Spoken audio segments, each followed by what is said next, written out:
Good morning friends.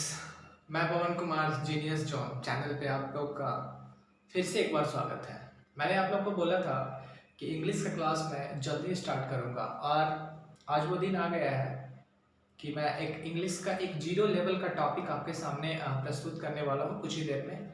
और अगर ये आप पार्ट बाई पार्ट अगर आप समझ गए तो now you will be able to speak in English. बहुत ही आसानी से आप अंग्रेजी में बात कर सकते हैं, ठीक है। और ये आपको बहुत काम आएगा आगे चल के।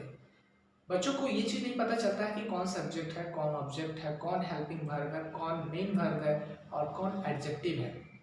तो ये सबसे पहला आधार है कि हम उन लोगों को ये सभी लोग पढ़ा देगा, बट आपको ये नहीं सिखा पाएगा कि कौन इसमें सब्जेक्ट है, कौन ये ऑब्जेक्ट है, कौन इसमें हेल्पिंग वर्ब है, कौन मेन वर्ब है और कौन एडजेक्टिव है। तो इसको समझने के लिए हम इस तरह का दो तरह का वीडियो आपको आएगा, पार्ट 1 और पार्ट 2 करके, जिसमें दोनों हम लोग पढ़ जाएंगे पूरा चीज सब क्लियर। सेंटेंस को पहचानने लगेंगे आप लोग अच्छा से कि सेंटेंस एक्टिव में है कि पैसिव वॉइस में है, एक्टिव वॉइस में है कि पैसिव वॉइस में। अगर इतना आप लोग क्लियर कर सकते हैं या फिर कर लेंगे तो now you will be ready for speak in English as well as लिखने में भी आपको बहुत मजा आएगा। अंग्रेजी बाकी सब सब्जेक्ट को आप छोड़कर अंग्रेजी पर लग जाइएगा।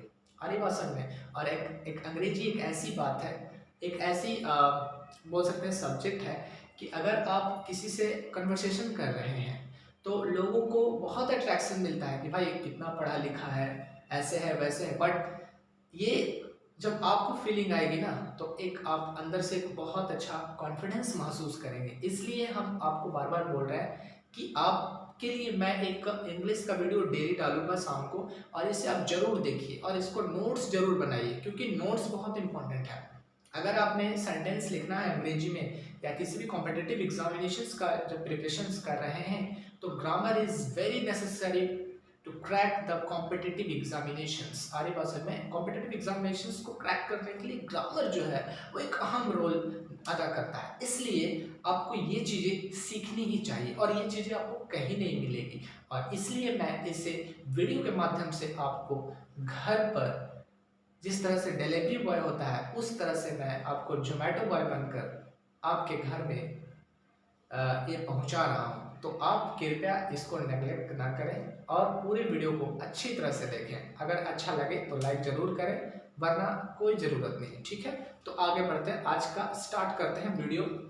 तो पहला हम आज सीखेंगे कि किसी भी सेंटेंस में सब्जेक्ट को पहचानना, मेन वर्ब कौन होता है, हेल्पिंग वर्ब कौन होता है, एक्टिव है कि पैसिव है, एक्टिव है कि पैसिव है। किसी भी सेंटेंस में हम आज ये जानेंगे कि वो सब्जेक्ट में सब्जेक्ट कौन है, उस सेंटेंस में सब्जेक्ट कौन है, उसमें मेन वर्ब कौन सा है, उसमें हेल्पिंग वर्ब कौन है, वो सेंटेंस जो हमने लिखा वो एक्टिव वॉइस है कि पैसिव वॉइस है, ये सब हम जानेंगे। एक चीज आप ध्यान में रखिए कि कोई भी सेंटेंस रहेगा, कोई भी सेंटेंस रहेगा उसमें सब्जेक्ट और वर्ब तो पक्का ही होगा।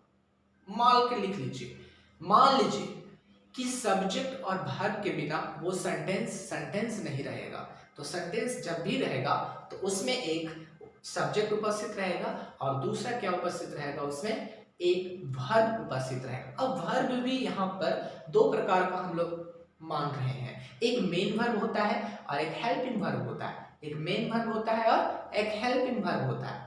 क्लियर होना चाहिए, ठीक है। तो कोई भी सेंटेंस होगा, लिख सकते हैं इसको पॉइंट में कि कोई भी सेंटेंस होगा जिसमें एक सब्जेक्ट और एक वर्ब होगा तभी वो सेंटेंस एक सेंटेंस है, तभी वो सेंटेंस क्या है, एक सेंटेंस है। तो सेंटेंस होने के लिए it is very necessary that कि उसमें एक सब्जेक्ट होनी चाहिए और एक वर्ब होनी चाहिए। अगर ये नहीं है तो वो सेंटेंस नहीं है, this not a type of sentence. आगे बात में। अब अगला बात, वर्ब वही है जो काम को रिप्रेजेंट करे। वर्ब के बारे में आप लोग क्या जानते हैं, क्रिया। हिंदी में आप लोग वर्ब को क्या बोलते हैं, क्रिया। तो काम से रिलेटेड, ठीक है, काम को रिप्रेजेंट करता है उसे हम लोग क्या कहते हैं, वर्ब कहते हैं। उसे क्या कहते हैं, वर्ब कहते हैं। काम को रिप्रेजेंट करने वाले को क्या कहेंगे, वर्ब कहेंगे। अब चीज देखिए, वर्ब का तीन फॉर्म होता है, आप भूलिएगा नहीं इसको, तीनों फॉर्म को याद रखिएगा। एक V1 V2 और एक V3 होता है, ठीक है। V1 V2 और V3 ये कम से कम याद रखिएगा। तो किल होता है, V2 क्या होगा, किल्ड होगा, V3 भी क्या होगा, किल्ड होगा। प्ले का क्या होगा, प्लेड होगा, फिर played. Do do is the V1, do जो वर्ब का फर्स्ट फॉर्म है, ठीक है। डिड जो है V2 है और डन जो है V3 है। डन क्या है V3। ईट जो है वो V1 है, एट V2 है, ठीक है। इटन, एट, ठीक है। इटन जो हो गया वो V3 हो गया। ईट, एट, इटन, ठीक है। इटन हो गया जो हमारा V3 हो गया। उसके बाद रीड का तीनों फॉर्म एक ही जैसा होता है, रेड रेड रेड, ठीक है। ये क्लियर हो गया, ये हमको समझ में आया, ठीक है। अब बी फैमिली का हेल्पिंग वर्ब, देखिए बी फैमिली का हेल्पिंग वर्ब आपको याद करना पड़ेगा कि प्रेजेंट में क्या होता है, पास्ट में क्या होता है, परफेक्ट में क्या होता है। प्रेजेंट में क्या होता है, पास्ट में क्या होता है और परफेक्ट में क्या होता है, ये आपको याद रखना पड़ेगा। तो बी फैमिली का जो हेल्पिंग वर्ब होता है वो देखिएगा, प्रेजेंट में जो होता है वो इस एम आर होता है। प्रेजेंट में जो बी फैमिली का हेल्पिंग वर्ब होता है वो इस होता है, एम होता है और क्या होता है, आर होता है, ठीक है। ये क्लियर हो गया। पास्ट में क्या होता है, वॉस और वेयर। पास्ट में क्या होगा, वॉस और वेयर, वॉस और वेयर, WHERE नहीं, WERE, ठीक है। क्लियर हो गया। परफेक्ट में क्या होगा, been, BEEN, been, comma been के बाद क्या लिखे हैं, बीइंग लिखे हैं, BEING, ह्यूमन बीइंग, ठीक है। तो BEING भी आप नोट करिएगा। तो ये हुआ बी फैमिली का हेल्पिंग वर्ब। तो बी फैमिली हेल्पिंग वर्ब आपको बहुत मदद करने वाला है। अभी एग्जांपल लेंगे फटाफट और देखेंगे कि बी फैमिली वाला हेल्पिंग वर्ब कहां कहां आ रहा है, आ रही बात समझ में। तो बी फैमिली का हेल्पिंग वर्ब कौन कौन सा होता है, प्रेजेंट में इस एम आर प्रेजेंट में, पास्ट में वॉस वेयर और परफेक्ट में क्या होगा, बीन और बीइंग, बीन और बीइंग, ठीक है। ये क्लियर हो गया। हैव फैमिली का हेल्पिंग वर्ब, एक हैव फैमिली का हेल्पिंग वर्ब होता है HV, हैव फॉर्म फैमिली का हेल्पिंग वर्ब। प्रेजेंट में क्या होगा, हैज या हैव लगाएंगे। प्रेजेंट में क्या होगा, हैज या हैव। पास्ट में क्या लगाएंगे, हैड लगाएंगे। पास्ट में क्या लगाते हैं, हैड लगाते हैं। और परफेक्ट में क्या लगाएंगे, हैज लगा सकते हैं या फिर हैव लगाएंगे, ठीक है। अब लास्ट पे आते हैं डू फैमिली का हेल्पिंग वर्ब। डू फैमिली एक भी होता है, पहला बी फैमिली होता है, दूसरा हैव फैमिली होता है और तीसरा डू फैमिली होता है, ठीक है। तो डू फैमिली का हेल्पिंग वर्ब में प्रेजेंट में हम लोग लिखेंगे डू या डस लगाएंगे, डू या फिर क्या लगाएंगे, डस लगाएंगे। पास्ट में क्या लगाएंगे, डिड लगाएंगे। पास्ट में क्या लगाएंगे, डिड लगाएंगे। पास्ट में क्या लगाएंगे, डिड, क्लियर है। प्रेजेंट में क्या लगाएंगे, डन। प्रेजेंट में क्या लगाएंगे, डन। प्रेजेंट में क्या लगाएंगे, डन।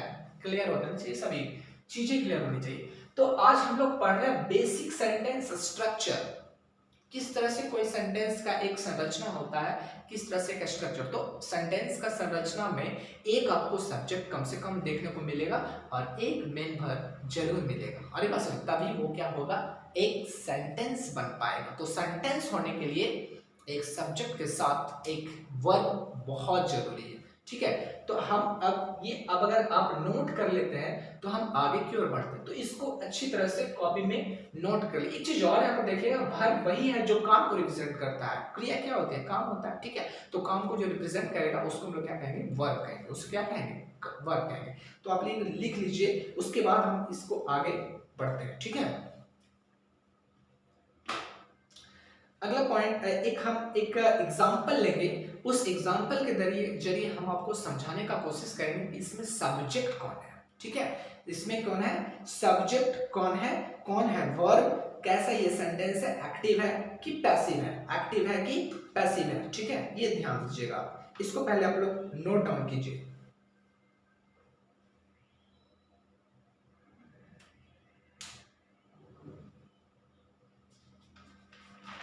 आशा करते हैं कि जल्दी आप लोग लिखें ताकि, ठीक है।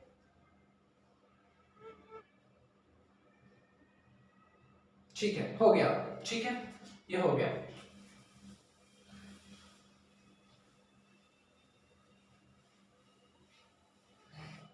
पहला एग्जांपल है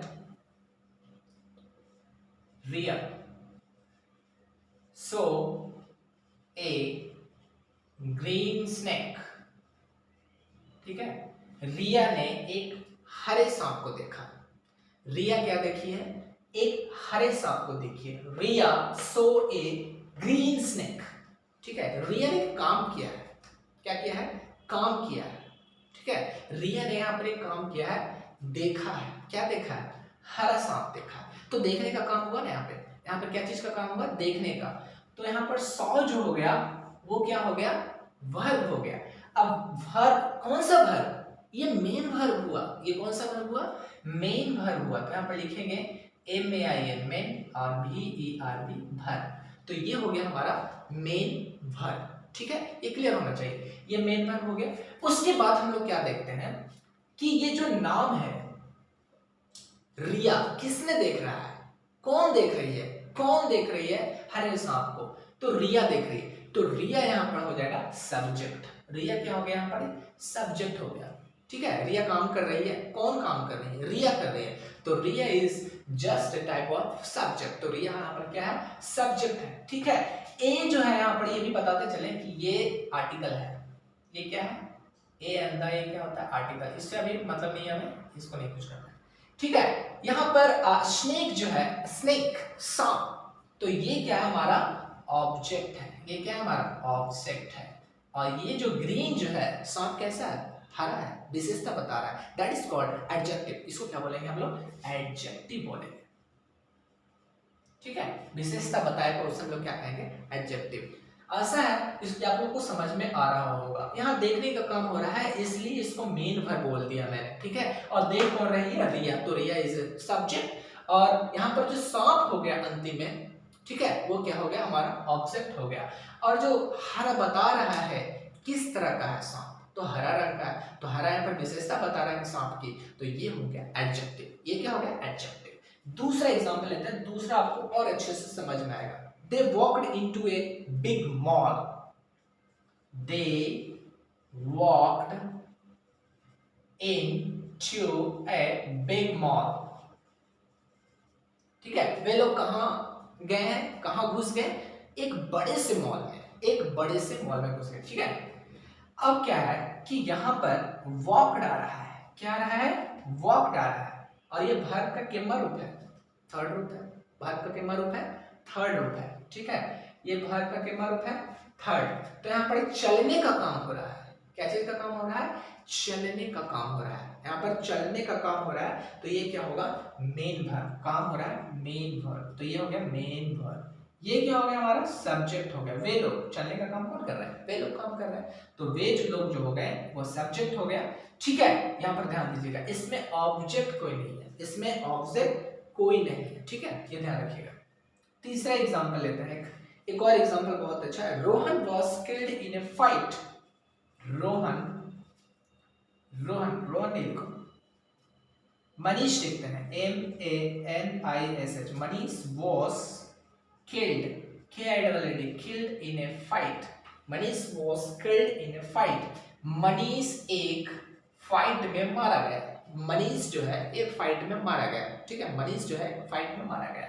अब यहाँ पर देखते हैं, ये तो साफ पता चल रहा कि मनीष जो है पर क्या सब्जेक्ट का काम कर रहा है। किल्ड, मारा गया, यानी कि किल्ड मतलब क्या होता है? मारना। ठीक है, तो ये किस पर हैपेंड हुआ? जिस पर हैपेंड हुआ वो भी सब्जेक्ट होगा। ठीक है, अब देखते हैं यहाँ पर किल्ड जो हो गया ये मेन वर्ब हो गया। ये क्या हो गया? मारना क्या है? काम है। अब वो इस पर हो या किसी और पे हो, एक तरह का काम है। तो ये क्या हो गया? हमारा मेन वर्ब हो गया। ये क्या हो गया? हमारा मेन वर्ब। और इसमें जो बॉस लगा हुआ है, बॉस को जरा इधर दौड़ाइए कि बॉस जो है कौन सा फैमिली का हेल्पिंग वर्ब है?